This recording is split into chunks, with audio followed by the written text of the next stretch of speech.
Those of you who know me and have followed dog posts over the last 22 years know that I am very particular about television ratings.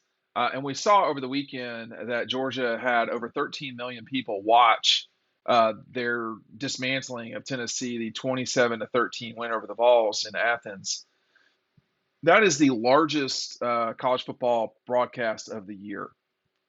Why does this matter? There's a lot of different reasons why. Um, First of all, it confirms that Georgia is one of the three brands, sort of mega brands in college football. There are three of them. I don't know that there are four, but there's definitely Ohio State, there's definitely Alabama, and there's definitely Georgia. After that, there's a pretty steep fall off.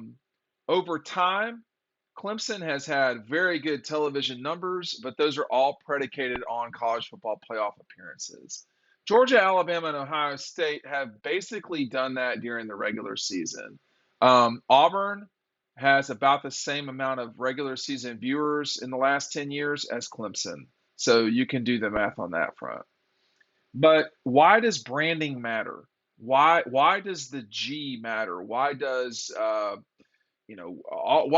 of this matter? Well, there's a lot of different things that go into it. First of all, anytime you have that much exposure, over 13 million fans, that's more almost 3 million more people than live in Georgia, right? So 13 million. So you cannot compare, uh, I don't know, LSU football or Tennessee football to Georgia as it relates to getting eyeballs. Why do we know that? Georgia's played about 100 games on television networks that have been rated over the last 10 years. So about 10 a year. They've only played 3 games that have had fewer than a million fans watching it in that time. Only three. It's consistent with other teams. I mean, LSU and Tennessee, they will play games where 500,000, 700,000 people watch. Now, it's not all the time, and it's against, not Southern, but like McNeese State or, when Tennessee plays Wyoming or someone. That doesn't happen with Georgia.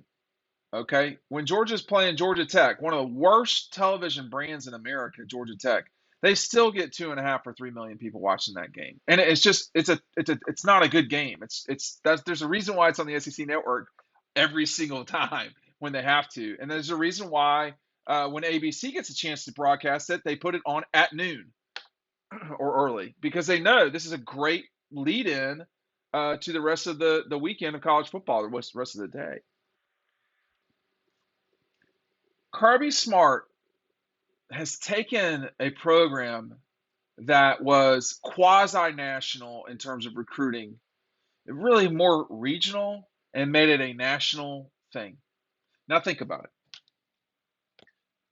Where's this guy from? Quick. That's right, California. How about this guy right here? Miami, right? Fort Lauderdale. I don't know. I don't know what the dynamics are there, boy. You can really get into a fight with people if you tell them that you're from a particular town and you're not. How about this guy? California, right? How about AD Mitchell? If I can just flip to the page. AD, right?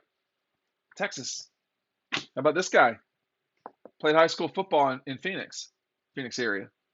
There's any number of guys. I could get to Darnell. Lewis Seen is from Texas down there. He's obviously not with the team anymore. There's Darnell from Vegas. There's no shortage of players from around the country. And if you're going to have a national brand and recruit nationally, you got that they both go hand in hand. That's the problem for Tennessee over the years, over the last couple of decades, is they've not been relevant, and therefore, if you're going to recruit nationally, it makes it hard. Georgia has the kids locally, but they are choosing to go get the absolute best. If they're in Texas, fine. If they're in Utah, you try to get them Sewell, right? Hey, listen, our event with Kelee is getting close to getting sold out. However, we have made the pot a little bit sweeter. You get the book, you get the signatures, okay? You get the photo, you get the inscription. It's all included in the price tag that's below. All right, we made it nicer. We there's been a lot of desire for this, a lot of demand, and I just feels like the right thing to do, okay? So that's what's going to happen here. You get the book, but we're going to run out of spots, particularly now that we've done this. So sign up now. And once we're done, we're done. That's it. But you will get your photo, the inscription, the signature. Now, we're not going to sit there and talk for 15 minutes with Kelee. All right. There are other things to do. Keelee's got stuff to do. We all have lives. But, this is going to be an awesome event and an exclusive event. There's not going to be a lot of people at this thing. It's going to be one of these things where things are lined up downtown around the corner. Kelee Ringo's. No, you're not getting in unless you got a ticket, period. And the tickets are running out. You have been warned. And do you get a player like this guy right here? Do you get Kelee Ringo? Okay, if you're the Georgia Bulldogs and you're not playing national games, do you get Kelee? I don't know, y'all. I mean, I'm just looking at these things. You got Zamir from North Carolina, Nakobe from Mississippi, Louisiana, Vegas for Darnell. Lewis Seen is from Texas. Obviously, Nolan Smith from from Savannah. Here's Jalen.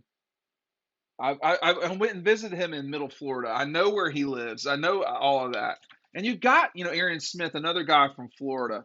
You've got another Miami native there in James Cook. Obviously, a Charlotte native in Jordan. But then you've got this. Those guys may sprinkle in, but and here's another guy. Brock Bowers, obviously from Napa. But everybody else, you can get Nazir from DeKalb County, Robert Beal from Norcross, Zion Logue, Tennessee, Quay Walker, South Georgia. There's the base is there. Okay, the base is there, and so what you're doing is you're enhancing it. You're putting salt and pepper and cumin and cayenne and making it taste good because you're adding guys that are not from Georgia. The thing about it is, y'all, 13 million people watched them. Georgia's the second most watched team last year, or excuse me, the most watched team last year in college football. They had more than Alabama, narrowly. But this is like a rock rolling down a hill. Once you start and have the success, it feeds, it builds on itself, okay? That's what's happening at Georgia. But you've got to continue to play in big games. Now, there's nothing wrong with just playing with guys from Georgia. There's not. But are those guys better than Nakobe? Are they better than, I'm just trying to think of other exceptional players from out of state. Are they better than Jordan? Are they better than AD, Brock Bowers, Darnell? Maybe if I look over at my group here, Marcus Rosen, Jack Saint. You look at the running back situation. Although Edwards has really, really been exceptional this year. Zion Logue, Stackhouse is from Georgia. There's a lot of players that that are not from the state, and they are exposed by these huge television games and these huge moments. And television matters more now than it ever has. More people are watching football and college football now than they ever have. Example, in 1992, the Braves playing the Twins, which was one of the, my heartbreaking, I guess, when I was a 13-year-old or 12, whatever it was. That game that was the last time that baseball had a 50 million viewer game in the World Series. That was the last time. Do you know that Georgia Tennessee beat out the World Series that was played on the same day? More people watched Georgia play football than watched whoever was in the World Series. Who's the manager of the Astros? Actually, that might be a bad one. Better question. Who is the governor of Alabama? This person was just elected yesterday. Do you know her name? Probably not. Who's the head coach at Alabama? What's his name? Nick Saban, right? That's my point. Is that these coaches are more well known than elected officials, than our representatives. And it's really not close in almost every case. I think Florida might be the one exception of that. Okay. And why? Because 13 million people are watching some of these football games. LSU, Georgia, if that's what the SEC championship will be, it will be around 13 million. It will not be 16 million. Alabama, Georgia in 2012 was 16 million people watched that game. The Auburn, Georgia game in 2017 was not so far from that. This is a huge exposure play. If Georgia's good at athletics, that's better for the university. Why? You're getting more applications. You can be more selective. You can get better kids that come to your school. The lottery has made Georgia better, the University of Georgia better. Football has improved over that time. And, a lot of it's been slow growth by the football program, going from, Ray to Jim to Mark to Kirby, and it's grown over time. And now Kirby really is taking it to another level. But 13 million viewers can't be wrong. There's a reason they're watching Georgia, and that reason is they win.